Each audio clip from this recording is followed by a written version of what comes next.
Hello and welcome to DTV. I'm Michael Davis and I'm your host for today's recap of the recent Knoxville City Council election.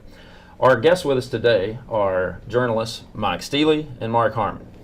Mark, welcome to the show. Pleasure. Pleasure. Thank you so much. Before we get into it, before we start a discussion, just want to express our thanks to both of you for being here today. And if you don't mind, please just inform our viewers a little bit about what you do and what connects you to local politics and the city council election. Mike? Yeah. I was a daily newspaper reporter for the Kingsport Times News and the Morristown Tribune for several years. Got into weeklies, and for a period of about 3.5 years, my wife and I published our own newspaper. Fell into marketing and advertising, and then retired from Charter Media about 10 years ago in production. And basically just sort of knocked around, and then 5 years ago, the publisher of the Knoxville Focus asked me if I would like to be a reporter again, and I said, absolutely. To which my wife says, you started as a reporter, you'll die as a reporter. And I said, yeah, leave. Probably. Right. Mark? Well, I teach journalism and broadcasting courses at the University of Tennessee, have done so for a while now, 17, 18 years. And also no local government from having been an elected Knox County Commissioner. Mm-hmm. And for several years now, I have had a weekly column in the Knoxville News Sentinel. Yeah. Great. Well, again, thanks so much for being here today. To recap the official results of the election, we had out of District 1, it was won by Stephanie Welch. District 2 is Andrew Roberto. District 3, Seema Singh Perez. District 4, Lauren Ryder. And District 6, Gwen McKenzie. Now, there's a lot to talk about with these elections, of course, with the results from the general election, but I feel like this discussion really has to start with what we saw come out of the primaries. What were some of the intriguing things that y'all saw in these primaries, and what does this tell us about this election in the, currently and in the future? Well, to begin with, we had 31 candidates seeking 5 offices, a myriad, and in East Knoxville, I think we had 11 candidates seeking one seat. So that was a knockdown primary that resulted with 2 candidates, and in one of the districts we had 2 candidates emerge at the discretion of the county commission, which voted to, there was a tie between Harry Tyndall and Amelia Parker, and they voted to at the city council. At the city council. Yeah. Yeah, and they voted to unanimously to put Harry Tyndall on the ballot. Right. Yeah, I mean, that is unusual, a tie, a flat-out tie. Yes. And the decision not to use something reasonable and random like a coin flip, but instead to vote on it, I think that had some reverberations in the later general election. Mm-hmm. In what ways? I think voters were upset that city council took that option. Mm-hmm. And that's why Amelia Parker, one of the many reasons she had a very substantial write-in vote. Right. And came in with 19% of the vote. Yeah. Right. Yeah, I definitely want to bookmark that for some later points in our discussion there. But as you mentioned, District 6 had a multitude of candidates. What were some of the representation implications regarding that primary and the winners of it? We had Gwen McKenzie and Jennifer Montgomery that emerged in that primary. What did y'all see as some of the interesting implications for representation of the African American community, which had traditionally had seen an African American person hold that seat, and a lot of representation between the aspects of that district, between Lonsdale and East Knoxville? Right. What do you see as some of the implications of that and from now and going forward? I'll say we dodged a bullet on that one. Okay. Because quite frankly, I've been saying for years that our system of electing city council is a lawsuit waiting to happen. Mm-hmm. Because if we were to have, say, Gwen McKenzie win the district itself, but lose the citywide vote, you may have had a significant chance of winning a lawsuit about diluting minority vote. Mm-hmm.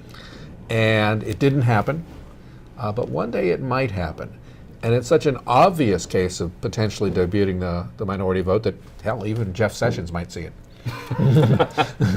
Fair point. It was also helpful for McKenzie that Mayor Madeline O'Hara came out in the closing days before the general election and endorsed her. I thought that was very interesting as well. I know that the mayor got a lot of flack for it, but she had the perfect right to endorse anyone she wanted. Yeah.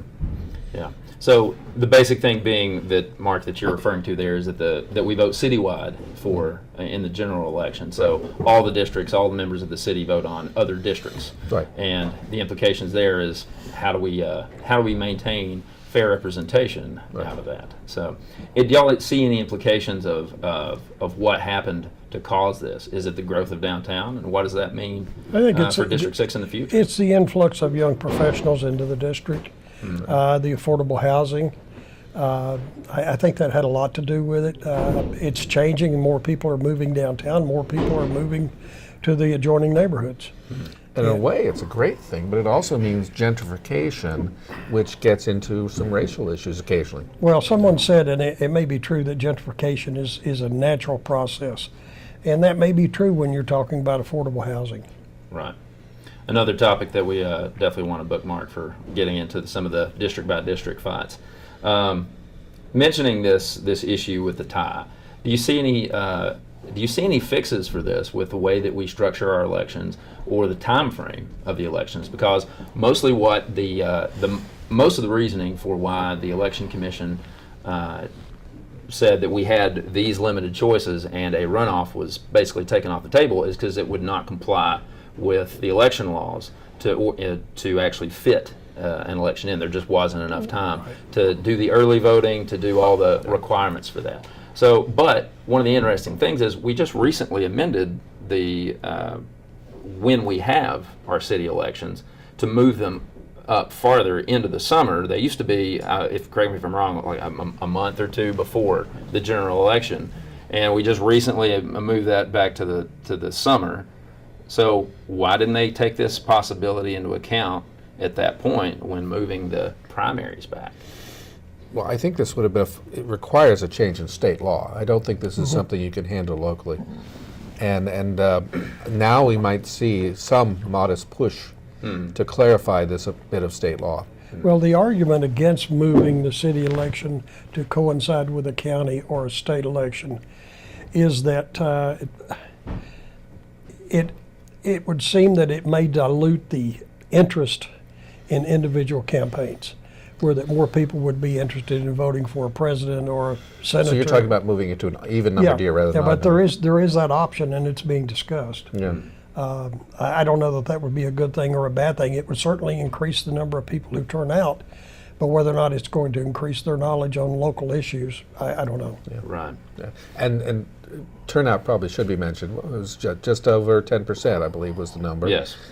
We had 11,735 votes cast in this most recent election, and that's up roughly 47% from 2009. And we compare it to 2009 because that was the last time we had an election, city council election with open seats and no mayoral race in the same year. So there was a more direct comparison there. Right. So why do y'all think that this happened? Why this increase in turnout? Well, you had, first of all, the increase grew with the primary. And following the primary, there were some really good public appearances by the candidates. There was a lot of footwork by all of the candidates. There were a lot of issues. Neighborhood issues came up. I think that the historic zoning in Park Ridge had something to do with the turnout in that district.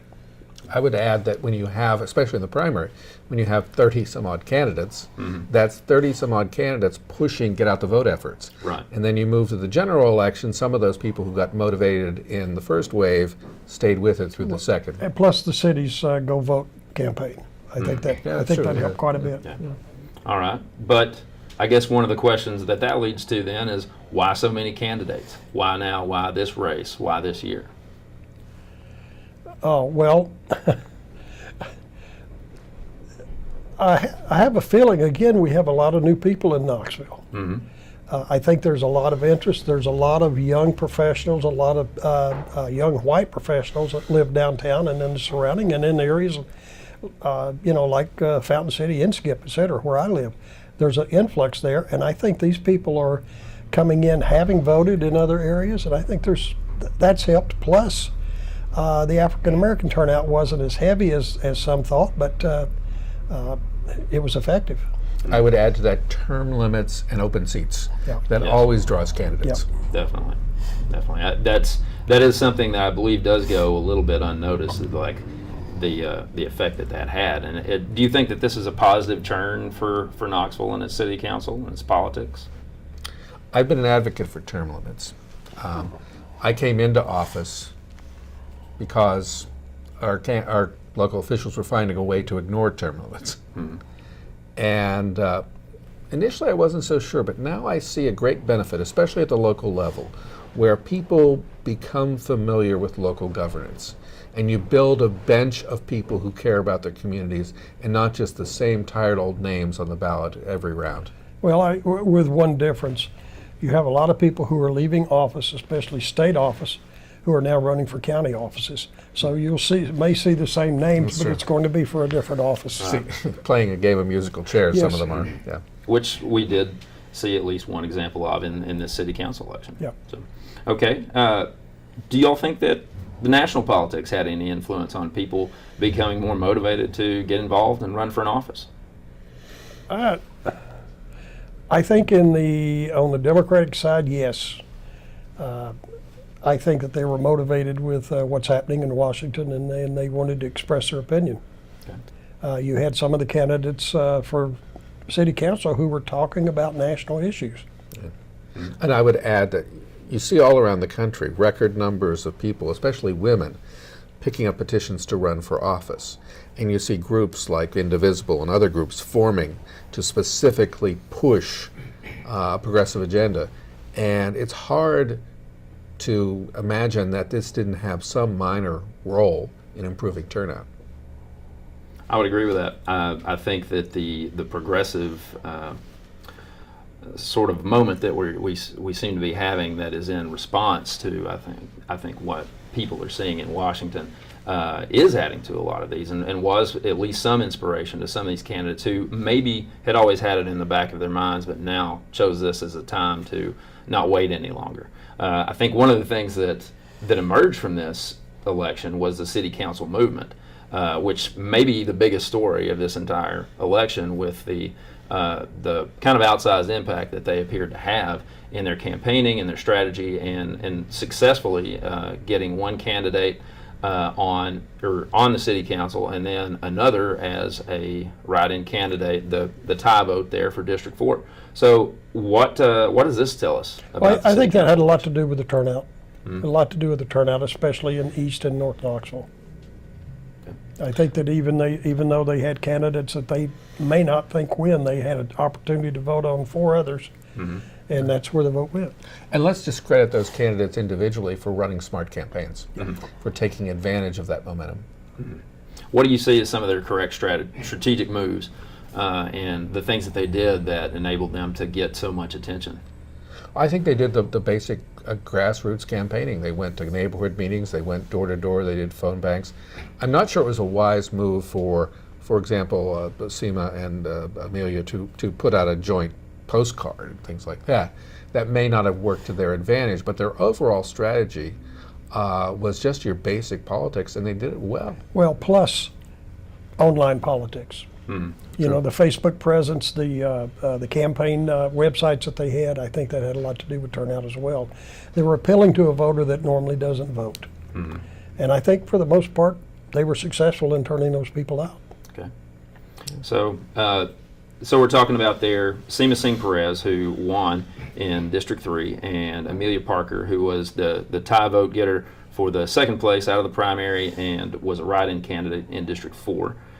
They both ran under the city council movement's ticket, so to speak. I don't know if they're that formal with it or not, but both identified as progressives. Even though this is a nonpartisan election with city council, they really did seem to get a lot of traction with that. What does this mean for Knoxville going forward? Is the city demographic starting to lean more progressive? is this the kind of candidate, sort of non-traditional, first-time candidate, minority, female, just speaking demographically, but more aligning toward, I believe their council, a lot of their platform is based on community first, community accountability. And what do you think this means? Voice for the voiceless and the homeless situation and the community centers and the activities that are needed in East Knoxville and North Knoxville and Lonsdale. Yeah, I think it motivates people. I think you're going to see a lot of attention to things that we call environmental concerns, green community. You're going to see, as Mike mentioned, a concern about underserved and minority populations getting the resources they need. I think it's going to bring some fresh issues that have not been on the table before at City Council. Well, I did hear from a community activist yesterday, and there's an effort to bring a crowd to the first meeting of the new council, which is 3 weeks, 2 weeks, to talk about homeless issues. And she's quite an organizer, so I expect a turnout there. So there were some similar stances among the candidates, and I believe looking at this list, even though it was nonpartisan, we didn't see any identified conservatives win this go around. But so a lot of these candidates, a lot of these almost all of these winners identified as leaning more progressive or leaning more left, if you will. Were there real differences between these candidates in terms of their stances, in terms of their messages, or was this really as unified of a block of wins as people would sometimes paint it to be? I would say you could make a mistake by putting too much ideological overlay on this. I mean, for example, Wayne Christensen ran on sidewalks, although in one postcard he misspelled them sidewalks. And Andrew Roberto had a big point about sidewalks. One lost, the other won. So sidewalks wasn't this boom winner issue, right? I think really this is more about the traditional neighborhood versus developer thing. I think it was a populist election. Yeah, I really do. It wasn't on one issue other than new faces. Each of the candidates addressed different things. One of the things that helped two of the winners were endorsements from sitting city council members. And both of the city council members who are sitting are progressive. So so you don't think it was my endorsements? All 5 of mine won. well, it wasn't mine because I don't endorse. Okay, yeah. So that raises good points. We see some very different sort of things between candidates, like a wider range of perhaps differences on particular issues between District 3 and District 2, with where Andrew Roberto won versus Wayne Christensen, and District 3, Seema Singh Perez versus Corcoran. We've got people that are identifying as progressives winding up the victor in those races against people who identified more conservatively.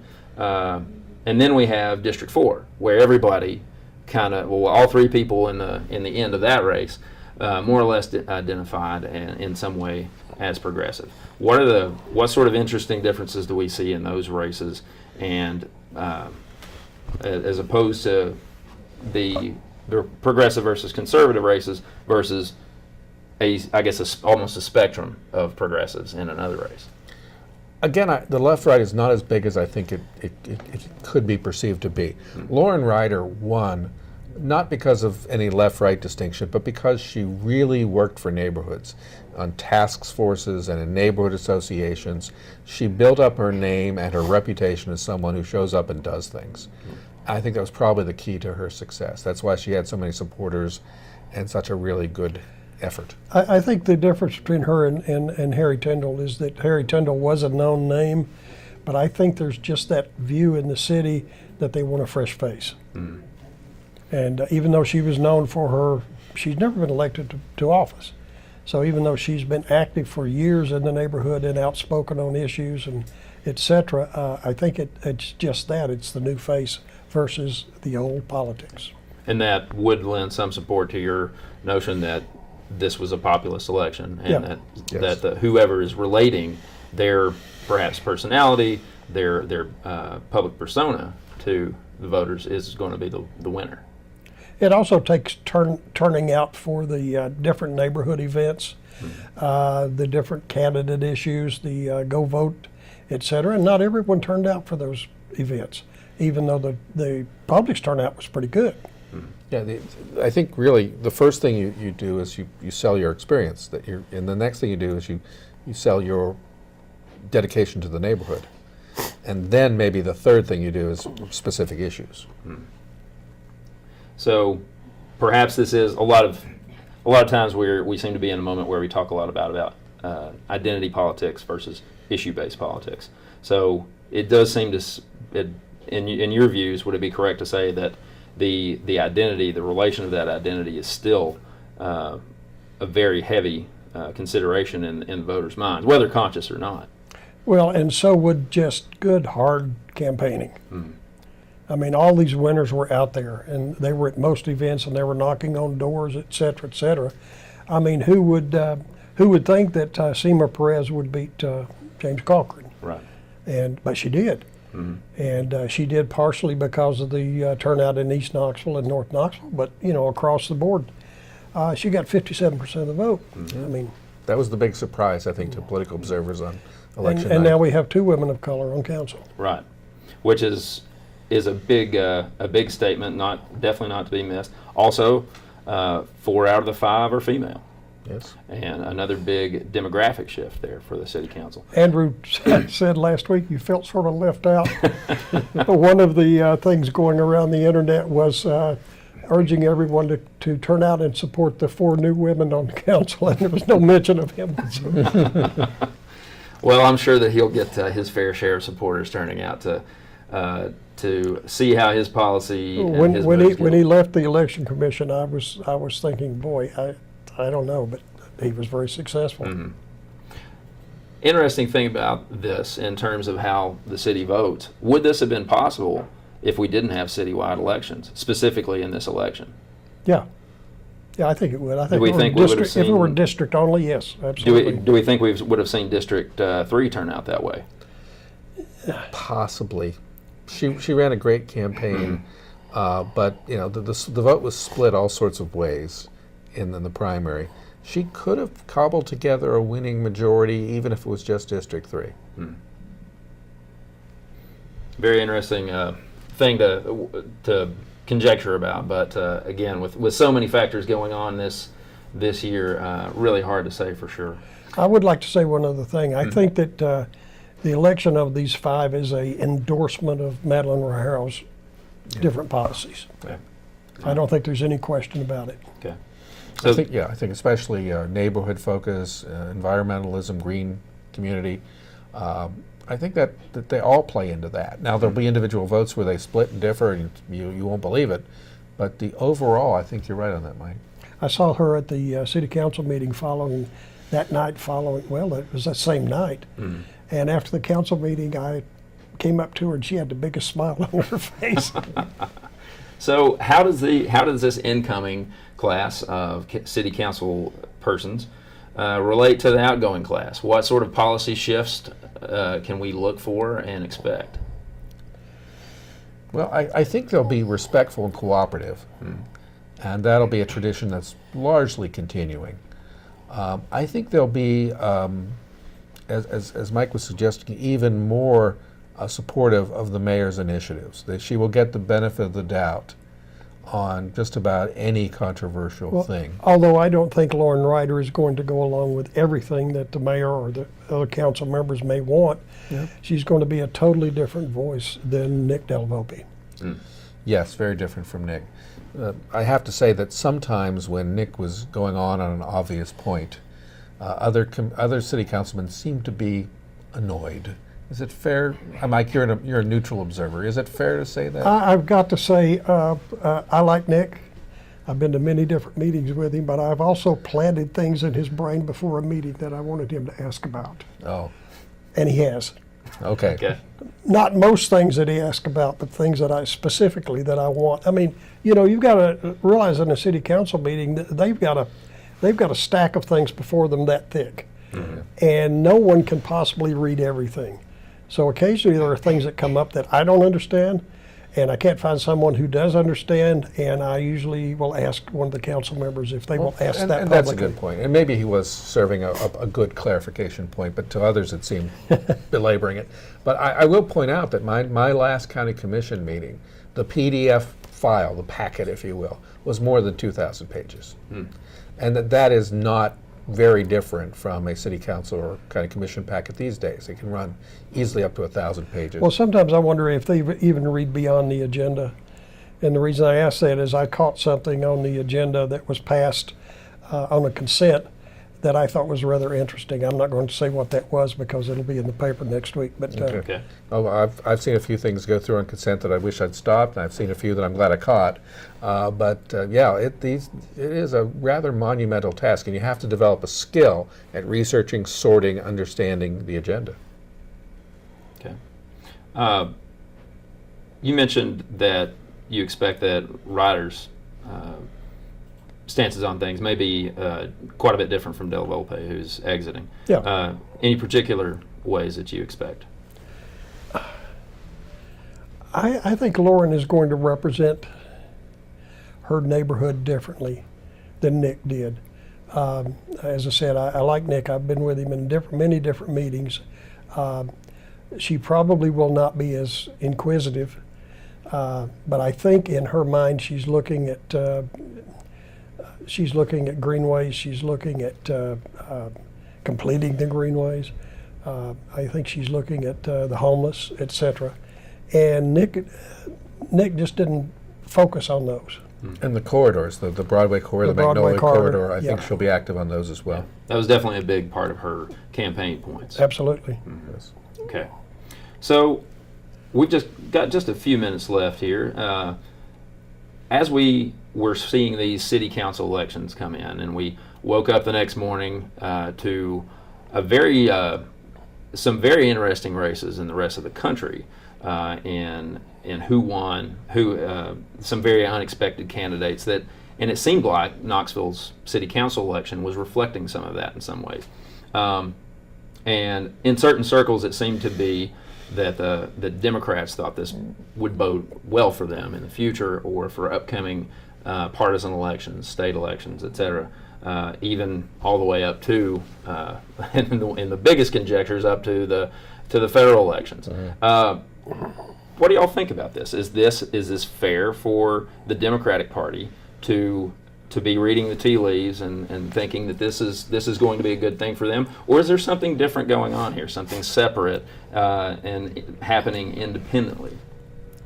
I think one of the things that is changing the Democratic Party really quickly, and I saw the same thing happen back in the 60s with George McGovern,